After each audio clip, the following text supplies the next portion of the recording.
Most beginner Ironman triathletes assume that the fastest way to get better at swimming is to swim more. But look, swimming's not fitness limited, it's skill limited. And if your technique is flawed, more meters just embeds those flaws deeper, which means you're spending hours in the pool getting more tired and not getting any faster. I'm Coach Rob Wilby from Team Oxygenaddict. I'm going to show you the single drill that fixes the 4 biggest technique problems holding back 90% of age group swimmers. And the problems I've seen in literally thousands of hours of stroke analysis videos I've done over the years. And this drill can lead to genuine 10 to 20 second per 100 meter improvements with no extra fitness needed. Let me explain why your stroke isn't improving, even though you're putting in the training time. If you come from a cycling or a running background, it's natural to think that more training volume is immediately going to translate to more fitness and more speed. But the challenge with this is that swimming works differently to both biking and running. Swimming performance is mainly determined by 3 things: how efficient you are at gripping the water and applying force, your body position in the water, and how repeatable your stroke is. So essentially that means if your technique has a lot of flaws, more swim training, more meters, just simply reinforces these flaws. Think of it like this. It's the equivalent of practicing a golf swing incorrectly. If you go to the driving range and you hit 100 balls, but if your swing plane is wrong, you're just going to get really, really good at swinging the golf club incorrectly. And unfortunately, that's exactly what happens with a lot of swimmers. Every length is just practicing the wrong movement pattern, and that pattern then gets embedded. It feels right because you've done it over and over again, but you've embedded the wrong thing. And that's the reason why so many triathletes plateau at the same pace for years and years, despite dedicating themselves to training. If you want to improve meaningfully, you're going to need to improve your mechanics as well as your fitness. Over the years, I've done literally thousands of stroke analysis videos at this point for adult-onset swimmers. And there's one thing that I see in nearly every single one. Your elbows drop low in the water. You press down instead of pulling back. Your catch fails. You slip water. You end up wasting energy. And all 4 of these problems stem from one thing: the dropped elbow. Let me show you each one really quickly. Firstly, if you start pressing down on the water instead of pulling back, what happens is it lifts your head up, it drops your hips down, it massively increases your drag, and the downward force barely contributes to forward movement at all. The second problem is your catch deteriorates. The catch is the first 10 to 20 centimeters of the stroke, and it's where propulsion should begin. But if you don't set the catch early enough because your elbow's already low, you're going to spend the entire pull phase slipping your arm backwards through the water and, crucially, not managing to increase your movement forwards through the water. Third, you don't have an early vertical forearm position. When your elbow drops low, you lose all your ability to use the surface area of your forearm to pull against. And that forearm is where most of your propulsion should be coming from. What we're looking to see as your arm goes into the water is your forearm and your hand vertical in the water for you to pull against. Often we see an athlete's arm go into the water and pull straight down. There's no position there that you can actually apply any force backwards to drive yourself forwards through the water. And the fourth problem is you then slip water with your arm. Your hand and your arm do move back through the water, but because the water isn't being held, the arm slips backwards through the water and it doesn't translate into any meaningful propulsion forwards. Here is a recent athlete to swimming. The elbow position gradually drops down under the water, and you can see the athlete here is pulling through with the straight arm, and at this point that hand is simply going down and there's no forward motion getting produced until we get to about here. This is what I mean when I talk about an athlete pulling down with a straight arm. It's coming right down towards the bottom of the pool, and it isn't until about here that we're starting to produce any propulsion going forwards. I'm going to contrast an example. I want you to watch how, as the elbow stays in place, fingertips go down towards the bottom of the pool. And here you can see we're in this position where the athlete's entire forearm from elbow all the way down to fingertips is now working as a paddle to pull against. And we're getting great propulsion from this athlete.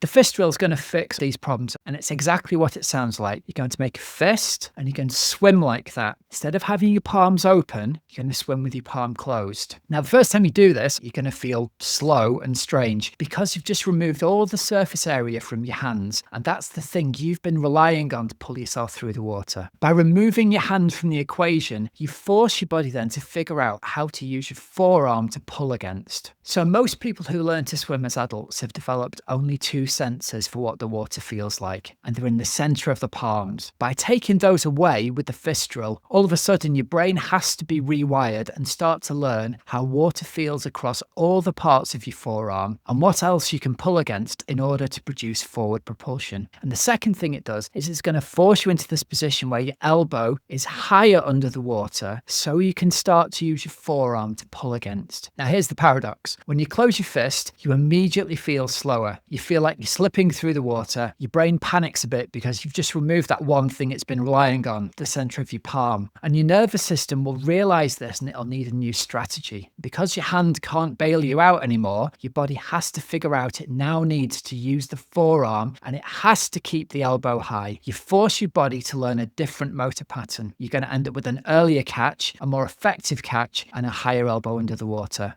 By the way, if you're training for your first Ironman and you're overwhelmed by how to fit it all in around work and family, and you're worried you're going to show up on race day undertrained or even overtrained, that's exactly what we help with at Team Oxygenaddict. We've got limited coaching spots available. There's a link in the description to book a call with me and see if we can help you. And even if we're currently full, I'll point you in the right direction with your training.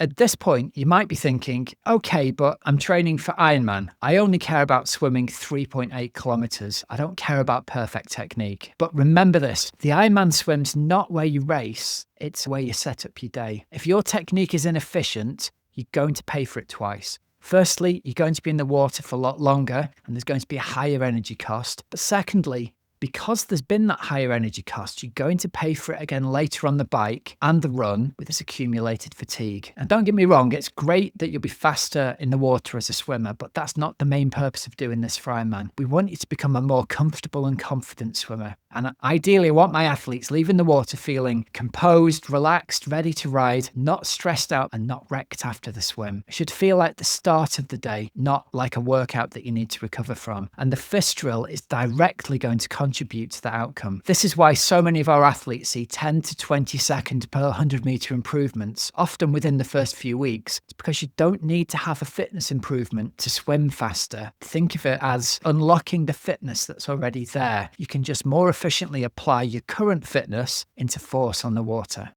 So let me show you exactly how to incorporate it into your swim sets. Really simply, all I want you to do is one length of fist drill, one length swim back down the pool with your hands open and try to hold on to how the water felt against your forearm. So step one is really simple. Close your palms into fists. You don't need to make it really tight. Just cover up that part of your palm so the water sensors aren't there anymore. And then all you need to do, step two, swim normally. You don't need to change anything else about your stroke. Just swim freestyle, but with closed fists. The third step is you need to focus on your forearm. Because as you're swimming with your fist closed, you need to think, where am I feeling pressure? And ideally, you're going to start to feel the water here on your forearm between your wrist and elbow. Be aware of, is your elbow staying high or is it starting to drop? It's going to be hard for you to feel, but what you'll notice is, if it feels as though your arm is sliding backwards, it's probably because the elbow's low. If you've got something to lever against and the elbow stays high, then it'll feel hard to pull against, and that's the feeling you're looking for. And the fourth step, dead simply, swim back the next length with your hands in the normal open position, but try to hold on to the feeling of how it felt pulling with your forearm as well as your hand. That's the key. It's reproducing the pressure sensation when your hands are open. Over 5 to 10 reps of this, you'll notice exactly what needs to change in your stroke. And so another important thing to remember here is never do drills when you're tired. Do it early in the session, do it when you're fresh, so that your nervous system crucially can actually learn and adapt to your muscle memory. If you get to the point in the session where you're tired and your stroke is falling apart, don't do any more drills. You'll just end up practicing it badly. If you found this helpful so far, do me a favor and hit like and subscribe so I know all of you like these tactical elements of training advice. It also helps us get shown to new triathletes who are looking for advice as well. Right, now let's talk about next what to expect and what's going to happen once you start doing the fist drill. The first length, you're going to feel really weird and slow. I'm not going to lie to you. It's going to feel very strange. You'll slip a lot of water and it's completely normal. Your brain's going to be confused because you've removed the thing thing that it relies on. But by rep 3 or 4, you learn that you have to lever against your forearm and pull against it in order to produce any kind of propulsion. You'll start to notice pressure on your forearm in a way you haven't felt before, and that's the breakthrough moment. And after 2 or 3 sessions, when you're swimming normally with your hands open, you'll notice your stroke feels different. You'll be more connected, pulling harder against the water. That's how it'll feel. After a month, your 100-meter splits will improve significantly without you trying any harder. And that's when you'll know it's worked. The drills that feel really difficult at first are actually the ones you need the most, because they're the ones that are exposing the weakness in your stroke. I'm going to reiterate here, you don't need lots of training meters and you don't need lots of complicated drills. You just need a more effective catch. 90% of adult onset swimmers, honestly, they look for complex solutions to simple problems. And the fist drill's the opposite. It's a simple solution to a complex problem. And that's almost always where the breakthroughs are going to happen.